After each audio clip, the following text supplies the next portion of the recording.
All right, welcome to The Explainer. We're about to tackle a really wild idea today. We're going to explore how a simple children's song from India could actually be the key to understanding the life of one of the biggest pop icons ever. Okay, so let's just get right into it. How on earth can a children's song from India explain the life of a global pop icon? And yeah, I know it sounds like a huge stretch, but stick with me here because you're about to see how the simple story in this song gives us this surprisingly clear roadmap for a superstar's journey. So what we've got here are two totally different stories. On one hand, you have Ik Mota Hathi, this Indian nursery rhyme about these elephants. They come together one by one, they run into some trouble, and eventually they find a way to be free together. And on the other hand, the king of pop himself, Michael Jackson.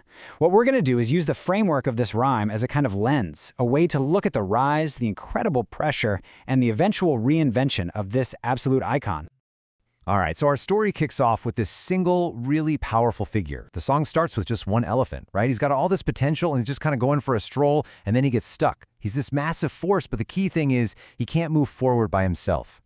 And this is a perfect mirror for the early days of Michael Jackson. I mean, think about it. He was this incredible talent. Everyone knew it from the time he was a little kid, and he was just overflowing with this self-belief. A total force of nature. But just like that first elephant, even the most amazing talent in the world needs a way to move forward. That's the thing about a singular talent, a once-in-a-generation kind of force. It almost never stays alone.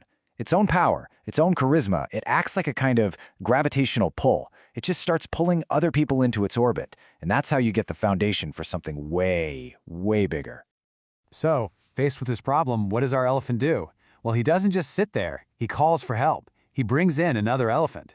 And just like that, the individual becomes a pair. This is step one, the very beginning of building something bigger. And again, this lines up perfectly with the next phase of Michael's career. His incredible success wasn't just his anymore. It got folded into something much bigger, the Jackson 5. The family itself became the brand. I mean, Joe Jackson literally said it, it's our Coca-Cola, something to be packaged and sold to the world. And this is where the nursery rhyme just nails the feeling of escalating pressure. You keep adding more elephants, and the situations get more and more ridiculous. You've got 2 elephants stuck on a path, then they call a third, and now 3 of them are trying to sit on a tiny bicycle? It's such a perfect picture of just piling on an impossible amount of weight onto a system that was absolutely not built for it. So the song just keeps pushing this theme of piling on more and more until, well, you know what's going to happen. Now you've got 4 elephants trying to sit on a vegetable cart. And of course the cart breaks. The whole thing, this structure that was just built on adding more weight and more pressure, it finally just collapses. It can't take it anymore. And that was Michael's breaking point. The cart in his story was the family brand, all the expectations, feeling creatively boxed in. It just couldn't hold his vision anymore. For him to really move forward and become the artist he was meant to be, that whole structure had to break. And right after that break, you get this call to action. It's basically permission, Permission to go out and create a totally new path. It's that push to step away from the mess of the old system and build something completely new, something that was 100% his. So after everything falls apart, the story takes this really interesting twist. The elephants get trapped again, but then they're set free by this outside helper, a monkey of all things. And what happens next is the key. They don't try to build another fragile thing. It's just pure joy. They're free, and they just start dancing together. This freedom for Michael was all about finally embracing that unique thing inside him, what his mother called his very special light. He wasn't just a piece of a brand anymore. He became the source of this whole new energy, one that was built on connecting with people, not just on selling records. So his new mission, his new purpose, wasn't about selling a product anymore. It was about creating a feeling. It was all about these big, universal ideas: love, joy, peace.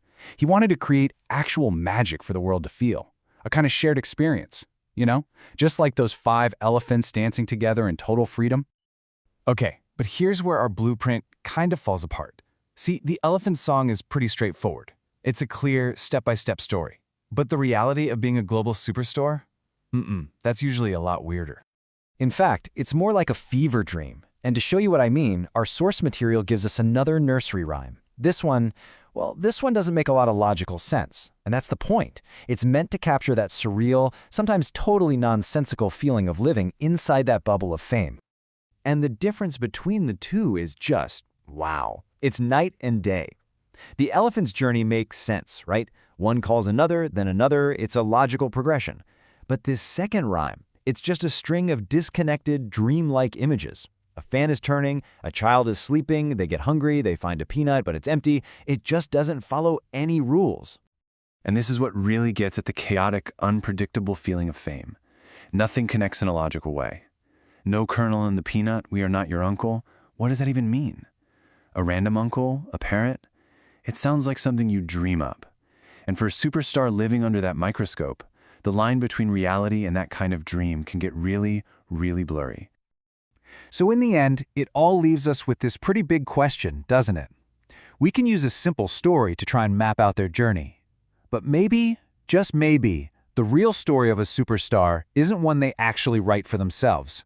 Maybe it's this weird, surreal, collective dream that all of us, the fans, the public, dream for them. Definitely something to chew on.